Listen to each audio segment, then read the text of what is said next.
सफलता प्राप्त करनी है तो बहुत सारे आपको निरंतर प्रयास करने पड़ते हैं और उन प्रयासों के साथ साथ अगर आपको अपना दिन अच्छा बनाना है, प्रत्येक दिन को अगर आप अच्छा बनाओगे तो आपको सफलता मिलेगी ज़रूर। इसीलिए कहा जाता है जो व्यक्ति अपने दिनों पर अपने दिन के ऊपर काम करता है, प्रत्येक दिन का चार्ट रख कर लगातार निरंतर आगे बढ़ता है, वही व्यक्ति सफल होता है। सफलता की परिभाषाएं अलग अलग है, हर किसी के मुख से आप अलग अलग परिभाषाएं सुनेंगे, लेकिन बावजूद इसके सफलता का जो मेन जो फाउंडेशन है वह है कड़ी परिश्रम। जितना ज़्यादा आप परिश्रम करोगे, जितना ज़्यादा आप मेहनत करोगे, उतना ही लगातार निरंतर आप आगे बढ़ते रहोगे। सफलता मेहनत मांगती है, परिश्रम मांगती है और कहीं न कहीं आपका धैर्य भी बहुत ज़्यादा ज़रूरी है। जो व्यक्ति धैर्य नहीं रखते, जो व्यक्ति पेशेंस नहीं रखते, उनको सफलता कभी भी नहीं मिलती है। आज मान के चलो इस धरती पर बहुत सारे जीव जंतु रहते हैं, सुबह से शाम तक उनको बहुत सारा स्ट्रगल करना पड़ता है और स्ट्रगल के साथ ही अपनी ज़िंदगी की शुरुआत करते हैं। ऐसा नहीं है कि कोई व्यक्ति यूँ सोच कर बैठ जाए, करे यार मुझे तो कुछ मिल ही नहीं रहा। प्रकृति सभी को कुछ न कुछ देती ज़रूर है, लेकिन सभी से परिश्रम करवाती है। बिना कर्म किए कोई फल आपको नहीं मिलेगा। जीवन में कर्म तो आपको करना पड़ेगा।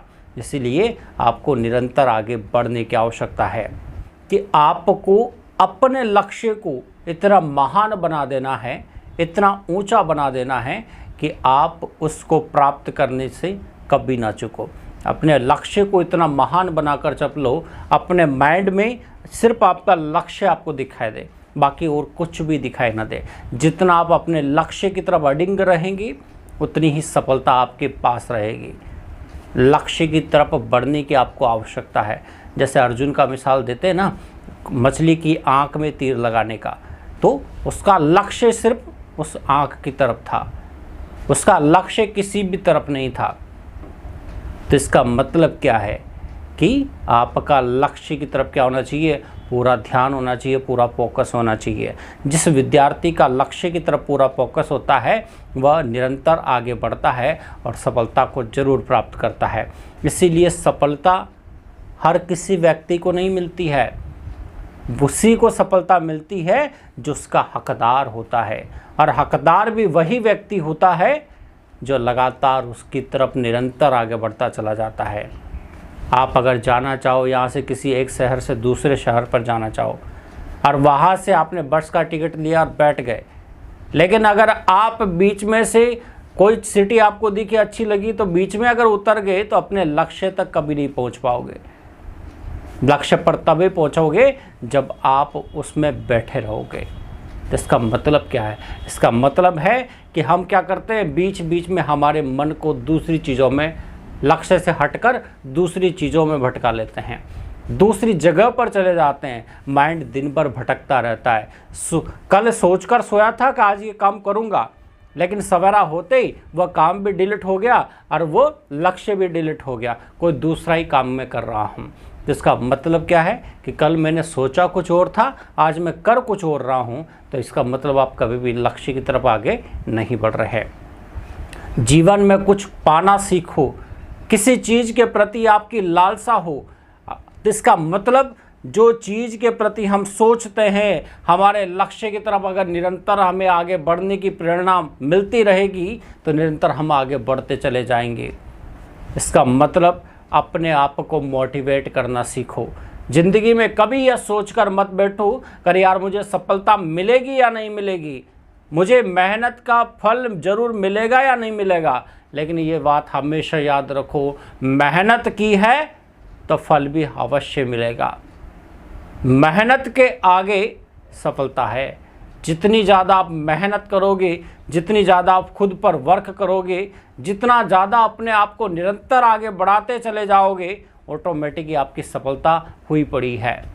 जो व्यक्ति अपनी कमी कमजोरियों पर काम करता है, जितना ज़्यादा अपनी कमियों को आप बाहर निकालेंगे, जितना ज़्यादा अपनी कमियों को ऊपर आप वर्क करेंगे, आप निखर कर बाहर आएंगे। क्योंकि कमियां हर किसी के अंदर होती है। हर किसी को किसी न किसी चीज़ से डर लगता है।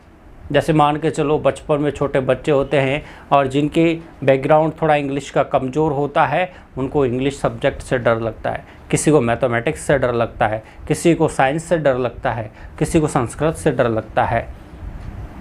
सब्जेक्ट सेम है, अलग अलग है, लेकिन बावजूद इसके एक व्यक्ति उस सब्जेक्ट में पारंगत है, उसे डर नहीं लगता, उसे मज़ा आता है उस सब्जेक्ट को पढ़ने में, और दूसरा वह व्यक्ति है जिसे उस सब्जेक्ट से क्या लगता है, डर लगता है। इसका मतलब क्या है कि जिसको डर नहीं लगता, जिसको वो सब्जेक्ट में मज़ा आ रहा है, उसने उस सब्जेक्ट में मेहनत की है और मेहनत कर कर अब वो उस सब्जेक्ट में सफल है। इसी कारण से उसको डर भी नहीं लग रहा और वो आराम से अपना उस सब्जेक्ट को पढ़ भी पा रहा है और अच्छे नंबर भी ले पा रहा है।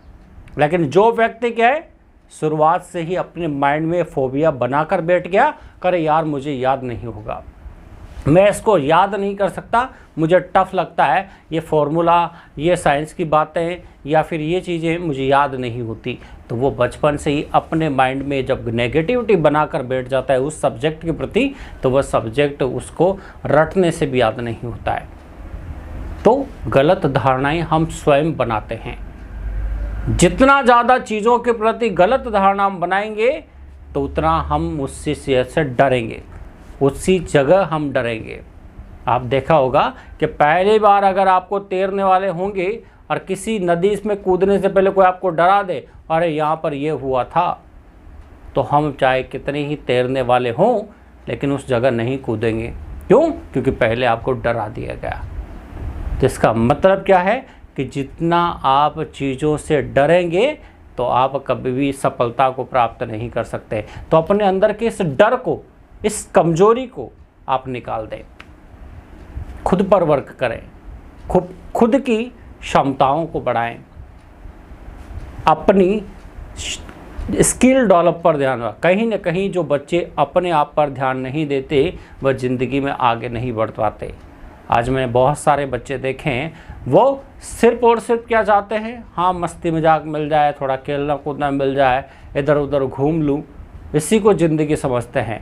लेकिन बाद में उनको याद आती है कि काश मैं थोड़ा सा कुछ पढ़ लेता या कुछ कर लेता तो आज मुझे बहुत आगे में होता, दूसरे लोगों से भी आगे होता, दूसरे बच्चों से भी आगे होता, मुझे असफलता का सामना नहीं करना पड़ता। तो सफल व्यक्ति वही होता है जो निरंतर मेहनत करता है, निरंतर कड़ी मेहनत के साथ साथ आगे बढ़ता है, वही व्यक्ति सफल होता है। इसी कारण से मैं सभी से बस इतनी सी बात कहना चाहूँगा, निरंतर मेहनत करते रहो और लगातार आगे बढ़ते रहो। धन्यवाद।